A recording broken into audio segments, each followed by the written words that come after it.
Good morning and welcome to our class. Thank you for your interest. If you're watching the premiere at 9:30 on Sunday morning, glad to have you with us, and we look forward to the worship to follow.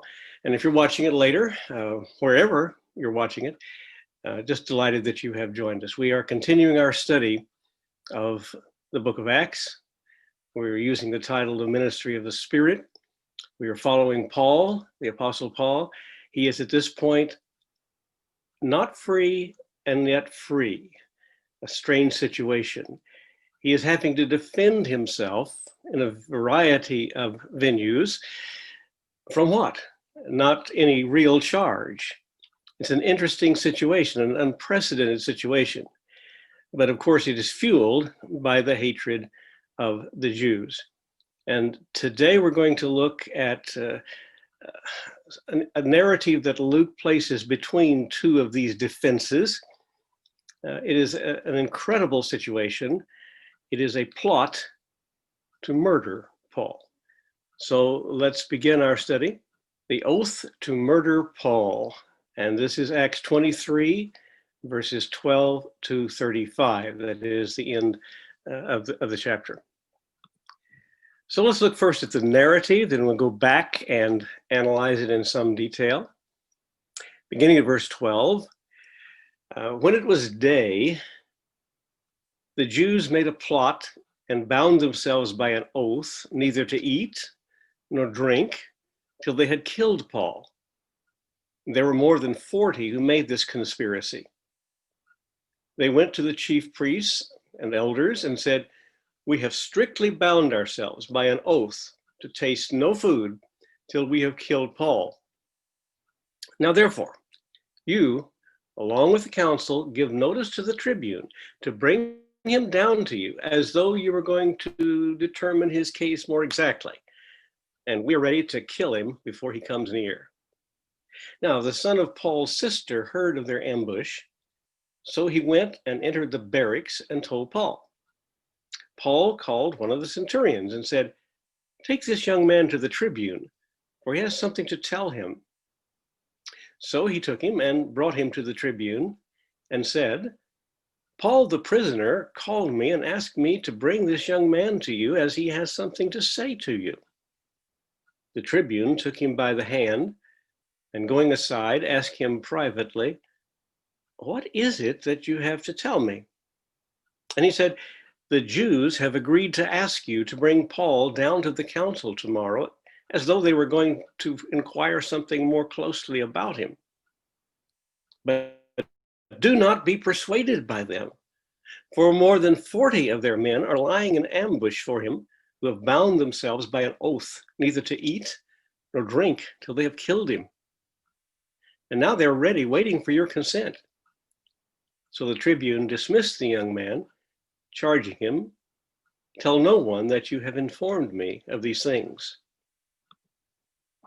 Then he called two of the centurions and said, "Get ready 200 soldiers with 70 horsemen and 200 spearmen to go as far as Caesarea at the 3rd hour of the night. Also, provide mounts for Paul to ride and bring him safely to Felix the governor." And he wrote a letter to this effect: "Claudius Lysias, to His Excellency, the Governor Felix, greetings. This man was seized by the Jews and was about to be killed by them when I came upon them with the soldiers and rescued him, having learned that he was a Roman citizen. And desiring to know the charge for which they were accusing him, I brought him down to their council. I found that he was being accused about questions of their law, but charged with nothing deserving death or imprisonment. And when it was disclosed to me that there would be a plot against the man, I sent him to you at once, ordering his accusers also to state before you what they have against him." So the soldiers, according to their instructions, took Paul and brought him by night to Antipatris. And on the next day they returned to the barracks, letting the horsemen go on with him. When they had come to Caesarea and delivered the letter to the governor, they presented Paul also before him. On reading the letter, he asked what province he was from. And when he learned that he was from Cilicia, he said, I will give you a hearing when your accusers arrive. And he commanded him to be guarded in Herod's praetorium. That's the narrative. Let's look at it more closely, break it down into different sections. First of all, the plot. Now, Luke begins in verse 12 by saying when it was day, meaning after he had met with the Sanhedrin council. You recall that the tribune was concerned about just what was going on, why the Jews were so eager to kill him, and he had demanded that the Sanhedrin come across the temple courtyard to meet with him in the lower floor, the ground floor of the Castle Antonia, where there was this meeting room. And during that encounter, which we looked at last week, Paul perceived there was a real disagreement between the Pharisees and Sadducees. There must have been some type of an argument that ensued that Luke doesn't describe, but Paul, realizing the situation, took advantage of it and shouted to gain quiet and said, I am a Pharisee, and identified himself with the Pharisees who did believe in eternal life, in the resurrection, and the Sadducees did not. By doing that, Paul directed their attention to what really was the center of his gospel, and that is the resurrection of Christ from the dead. He had been accused, not officially, he'd been accused by some Jews from Ephesus who happened to see him in the temple of some ridiculous things, that he was opposed to the very nation of Israel, opposed to the law, opposed to the temple. Of course, that's not true. I also accused him of bringing a Gentile into the temple, which was not true. So Paul, taking advantage of that, established that he was a Pharisee. And once again, a situation ensued where Claudius Lysias had to rescue him. So that's where we begin. It was the next day. And of course, the Jews were smarting over their failure to be able to get Paul executed. They tried everything. They tried legal means. They tried a mob and a riot.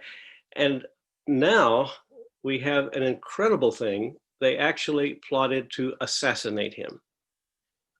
Luke says the Jews made a plot and bound themselves by an oath, neither to eat nor drink till they killed Paul. Question is, whom does he have in mind when he says the Jews? Of course, not everyone. It's a select group. It's somewhat more than 40. The question comes up, are they just assassins? Are they the Sicarii? We've talked about the Sicarii before, who carried that curved knife, that scythe-shaped knife under their garments, and would whip it out in a crowd and assassinate someone. That's possible. Boyce suggested that it might be the Zealots. You know, the Zealots were a sect of Jews who believed in a violent overthrow of the Romans and the restoration of Israel to independence. Strangely enough, Jesus had at least one of them among his 12 disciples. There was a man named Simon who was a zealot. And Boyce suggested that also Judas Iscariot may have been a zealot, because the word Iscariot seems to refer to zealot. That's a possibility. But it is more likely that these were some of the Sadducees. They seem to be most gripped with hatred for Paul. A wild and uncontrollable and unreasonable hatred. And whether it centers just on the fact of the resurrection or whether it's something deeper, it's hard to know. Their whole system seems to have been contrary to what Paul believed. So I think it was the Sadducees. At any rate, some of the Jews made a plot and they took an oath. Now, an oath is a vow. In the Bible, a vow is a statement of something that you intend to do or not do. It is not obligatory to make it, but once it is made, it is obligatory to keep it. In other words, it's optional when a person takes a vow. But in this case, it is a vow that is substantiated by a curse, which makes it even more serious. It is an oath, a vow to kill Paul with a curse that they place upon themselves if they fail. They, in other words, are saying, if we don't kill him, we're going to starve ourselves to death. We're not going to eat. We were not going to eat or drink till we've killed Paul. That sounds rather drastic, doesn't it? There was only one way out of such an oath, and they knew there was a way out. They could go to a rabbin, and there, there were just 6 of those, but a rabbin had the power to absolve them from this oath. But they don't intend for that to happen. They really intend to kill Paul. And it's a very clever plot. So verse 13 says there were more than 40 who made this conspiracy. 40 is a number of completeness. Luke is saying, obviously, a sufficient number, somewhat more than that. And verse 14 says, they went to the chief priests and elders, and they tell them what they had planned. Do not think that chief priests and elders meant that they went to the convened entire Sanhedrin council.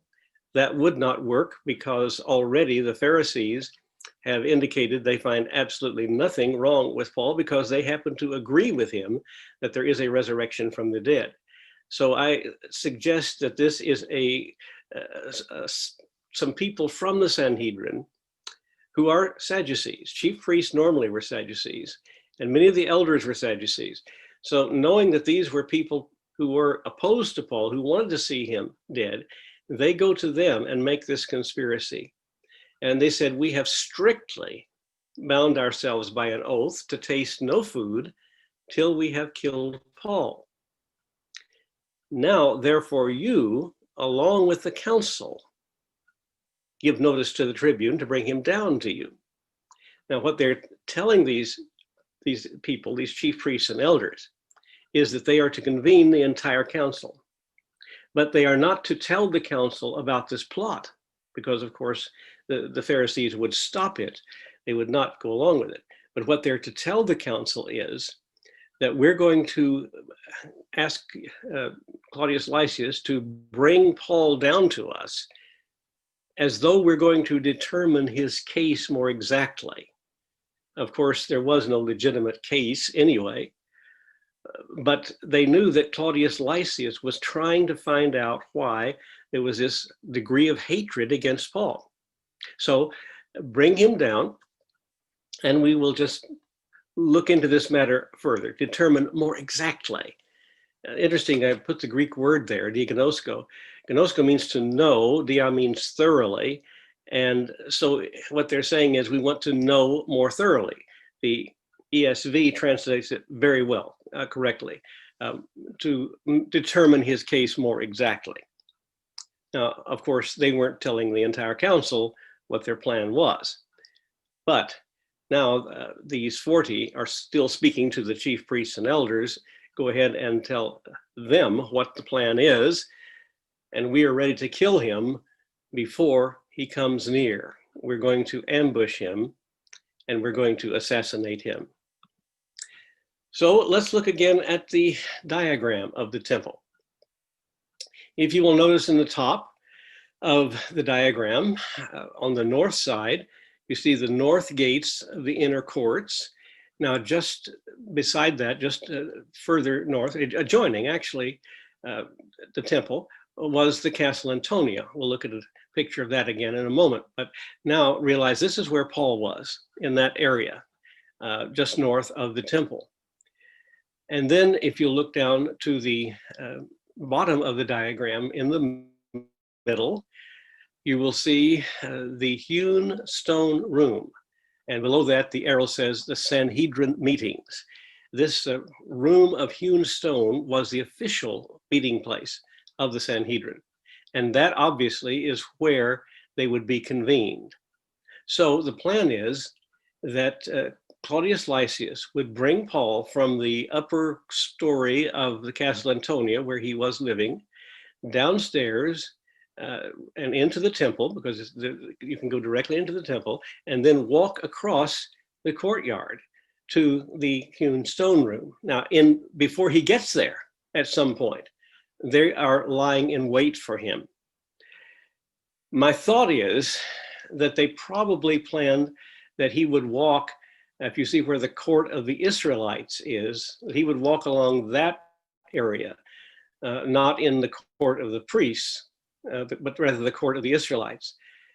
That is still bad, but it could be worse the closer they are to the temple, because we're talking about assassinating somebody in a sacred area, in a protected sanctuary area. That, of course, is unbelievably evil.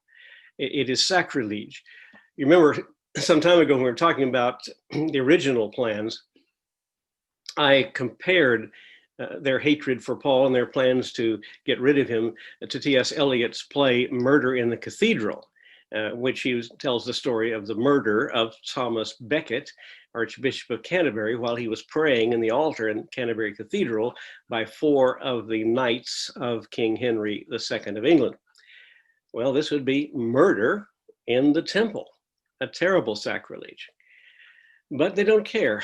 It's interesting how intense their hatred is for Paul, how unreasonable it is. I would remind you of that beautiful hymn that we sing, My Song is Love Unknown, and the stanza in there that says, why is there hate and spite for our Lord? What has he done?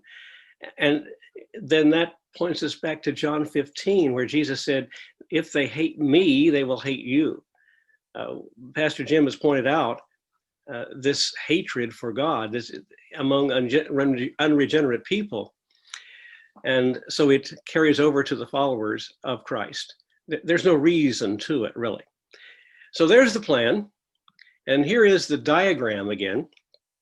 And you see the Castle Antonia at the top of this picture, just really joined with the temple itself. And they come down the stairs. There are 2 stairways leading in directly into the temple. So the plan is to bring Paul from those upper floors where he is living down into the temple, across the courtyard to the temple, or rather to the room of hewn stones, which would be just within that main courtyard area, inner courtyard area in front of the temple. So let's go back to the narrative now. Verse 16, now the son of Paul's sister heard of their ambush and went and entered the barracks and told Paul. We know very, very little about Paul's family.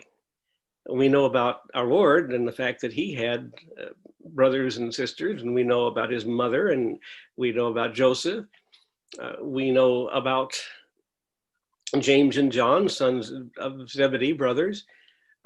We know about Barnabas and his sister Mary, and John Mark being Mary's son. There are a lot of familial stories and information that we have in the scriptures, but very little about Paul. Now, in the account he gave in our study last week before the Sanhedrin, he mentioned that he was the son of Pharisees, which would suggest his father was a Pharisee, and maybe that his grandfather was. So they would be well-known scholars, probably wealthy, because Paul was sent to Jerusalem to study under Gamaliel.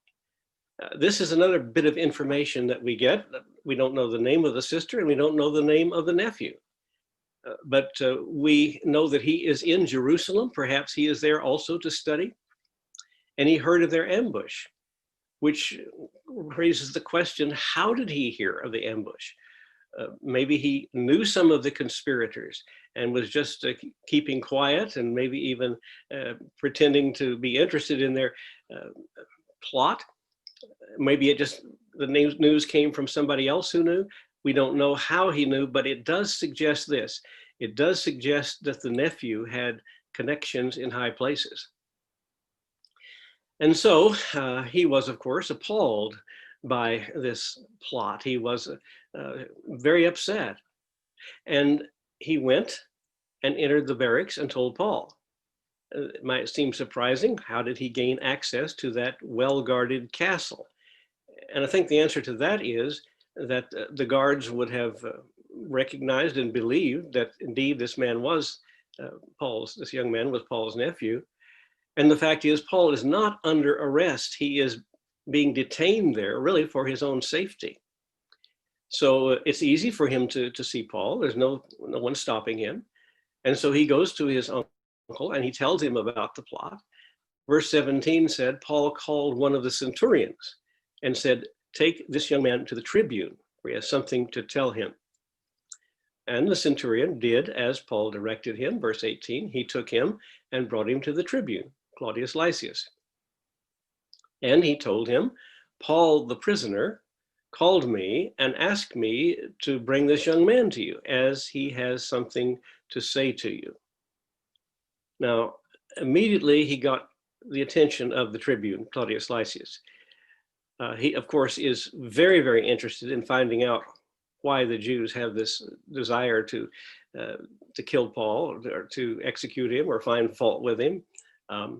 And so he also is quite concerned, remember, because he had illegally bound him and was about to have him flogged before he found out he was a Roman citizen, and that horrified him. And from that point on, he is very determined to protect him. That's his job. So you see the reaction of the tribune in verse 19. The tribune took him by the hand and going aside asked him privately, what is it you have to tell me? Now this action of Claudius Lysias taking him by the hand is, for one thing, a very kind and gentle action, because probably the nephew is visibly upset by this. He is scared, he is concerned, and the tribune could tell that. So it's probably an action to try to reassure him, to calm him. And also, in taking him by the hand, he's taking him aside privately. And I can imagine him saying, please, let's come with me. Let's go to some place where we can be in private, and I want to hear about this. So they find a private place, and Paul's nephew tells the tribune in verse 20, the Jews have agreed to ask you to bring Paul down to the council tomorrow, as though they were going to inquire something more closely about him. So that's exactly what the case was. But notice in verse 21, this young man suddenly becomes rather bold. He is speaking to the tribune. He is speaking to a Roman commander of 1,000 men. He's speaking to the person who is in charge of his uncle. And he says quite boldly, not in the form of a question, but as a command, do not be persuaded by them. And that would show the intensity of this nephew's concern for his uncle. Do not be persuaded by them.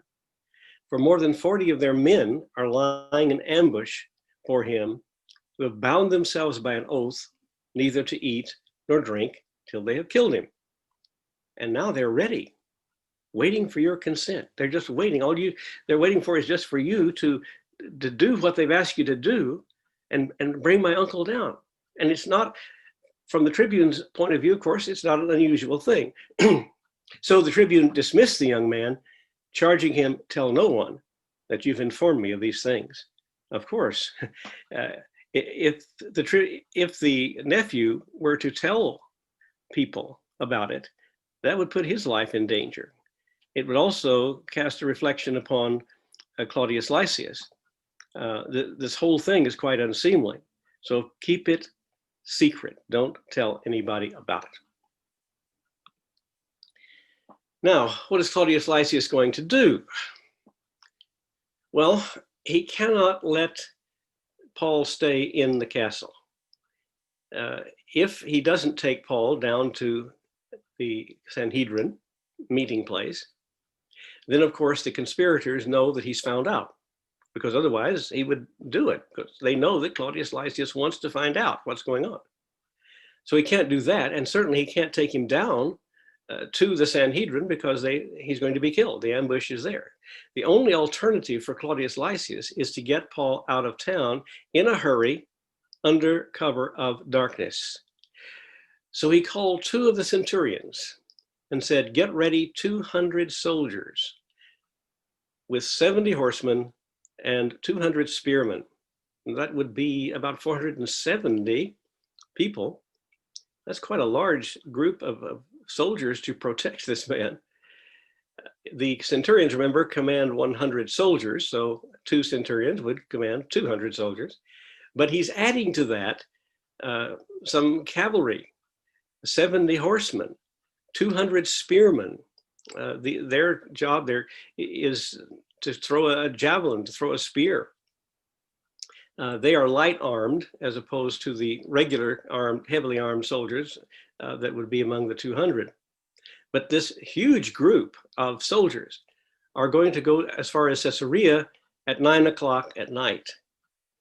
And because it is the next day that he is supposed to send Paul or bring Paul down to the room of hewn stones.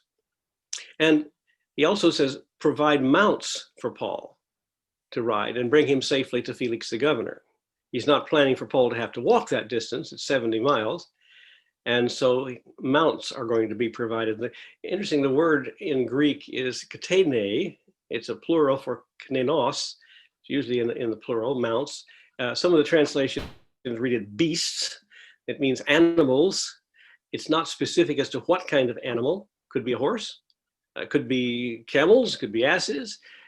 Most of the commentators suggest the last of those, namely asses, that they were typically ones that would be provided. They're gentler animals, and Paul would not have to ride a horse of which he was not acquainted.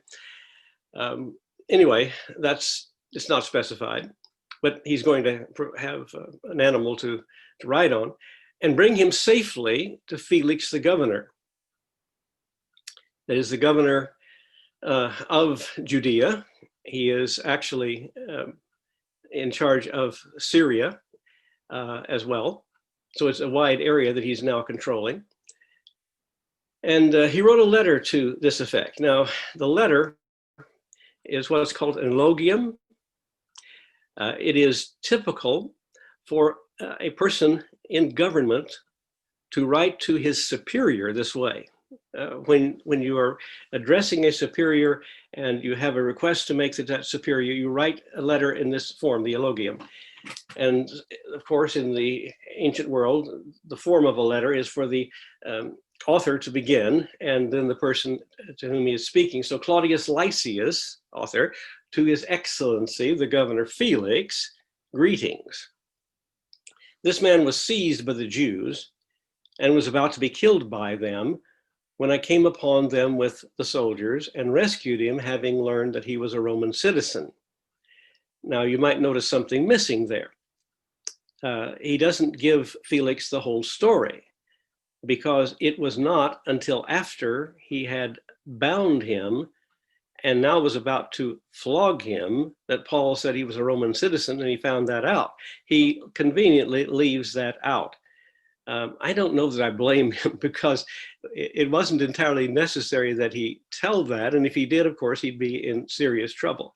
So he leaves it with a suggestion that he rescued him because he knew he was a Roman citizen. And continuing in verse 28, desiring to know the charge for which they were accusing him, I brought him down to their council. I found that he was being accused about questions of their law, but charged with nothing deserving death or imprisonment. Now, that, of course, is the meeting in the lower floor, the ground floor of the Castle Antonia that we studied last week. And he wanted to find out the charge for which they were accusing him. Of course, he didn't find out the charge because there was no legitimate charge. What he did find out, he says in verse 29, he was being accused about questions of their law. Now, the Romans had an agreement with all of the people whom they conquered. And they conquered many people, this vast empire.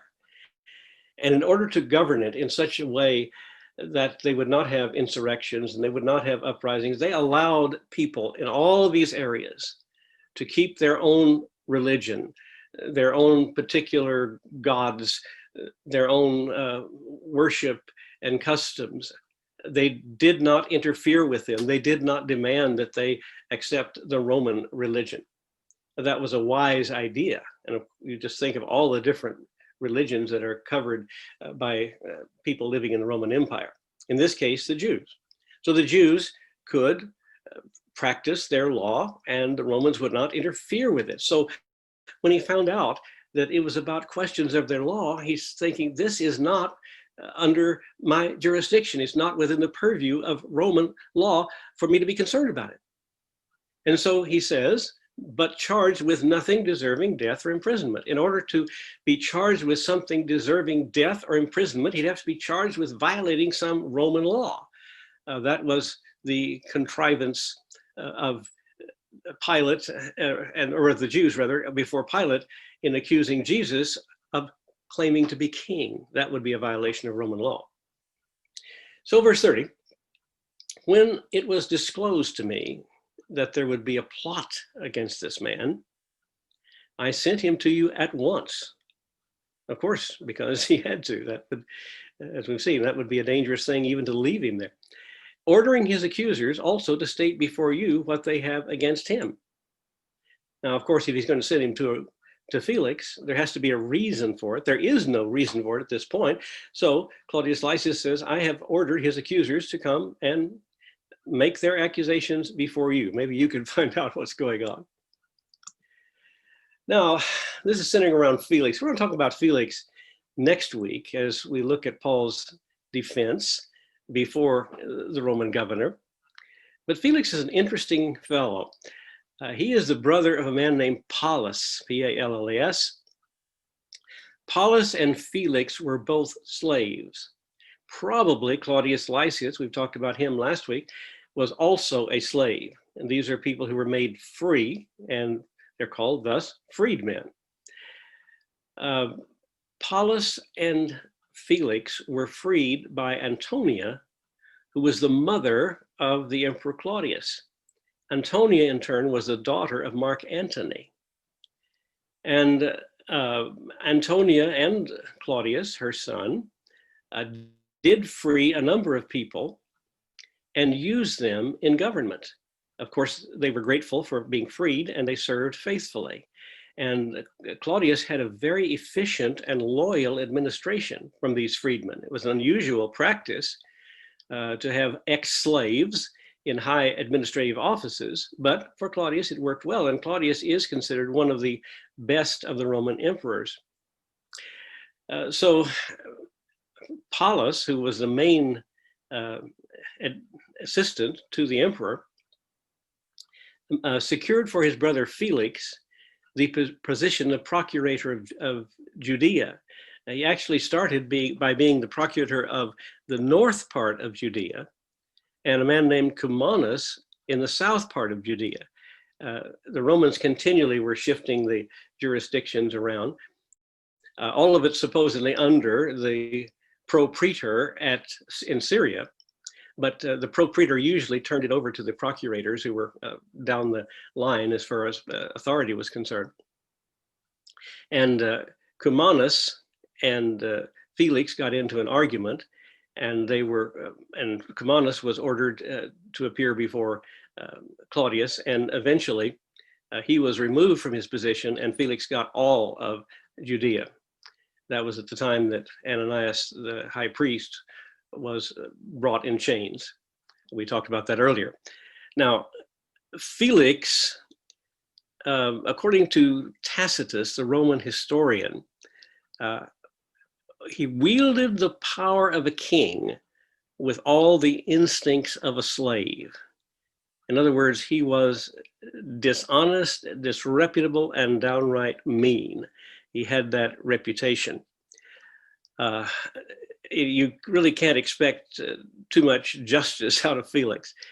Interesting enough, he married Drusilla, the daughter of Herod Agrippa I, who will also appear in the Bible. Paul spoke before her. They had a son, just an interesting thought. They had a son who was at Pompeii when Vesuvius erupted in 79 and was killed in that eruption. So Felix is an interesting fellow. Verse 31, the soldiers, according to their instructions, took Paul and brought him by night to Antipatris. They did not take him all the way to Caesarea. And Antipatris, they were safe. They were far away from Jerusalem. That would be about 35 miles from Jerusalem. He had escaped from Jerusalem. The people involved in the plot would not know where Paul is. This was a staging ground for troops, staging area. So they took him there, and all of the soldiers then returned, verse 32 says, the next day to their barracks, but they left Paul in charge with the cavalrymen, and they went with him on to Caesarea. That's an additional 35 miles to the north of Jerusalem. When they'd come to Caesarea and delivered the letter to the governor, they presented Paul also before him. On reading the letter, he asked what province he was from. It is necessary for one in charge, for whether procurator or propraetor, proconsul, to find out what jurisdiction he was under. He was arrested in Jerusalem, which would be in Felix's jurisdiction. And he asked him where he was from, and he was from Cilicia. Well, Cilicia was not an official province at this time. It was also under Syria's jurisdiction. And at this point, Felix is taking over rather well all of the Syrian jurisdiction. So he has satisfied that he is now able to hear this Paul's situation, that Paul falls within his jurisdiction. So he said, I will give you a hearing when your accusers arrive. And he commanded him to be guarded in Herod's praetorium. Herod, of course, Herod the Great built up Caesarea. Herod the Great also built up this city of Antipater that we see in verse 31, naming it for his father Antipater. Herod the Great built the temple. Herod the Great built the Castle Antonia. He did a lot of building. He was, of course, trying to attract attention and make himself out to be very, very great. He was the one who was, of course, in charge at the time of Christ's birth. So he's guarded in Herod's praetorium, waiting for the accusers. And we'll have to wait until next week to look at that in detail. But before we leave, here's the map. You can see where Jerusalem is in the south, on the map to the left, just above Israel. That's Jerusalem. And then 35 miles to the north, approximately. And I will say that I did find some different measurements as far as the mileage is concerned.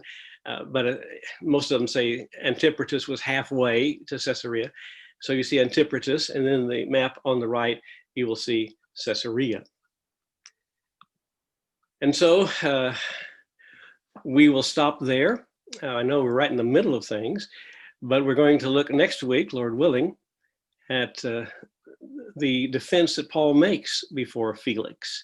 He continues to defend himself. He's done nothing wrong. No official charge has been made, but he finds himself in this position. But God is sovereign over all of this. And God told him he would bear witness to him. And in this very strange way, he is doing that, bearing witness to many, many people as a, quote, prisoner, not really guilty of anything, but he is going to be preaching to the Jews and also to Gentiles. So we'll follow that, several more adventures for Paul ahead of him. Hope you have a wonderful day in worship, if it is Sunday, as you're watching this. And wherever you are and whenever you are looking at this, certainly would pray that the grace of our Lord Jesus Christ and the love of God our Father and the fellowship of the Holy Spirit be with you all.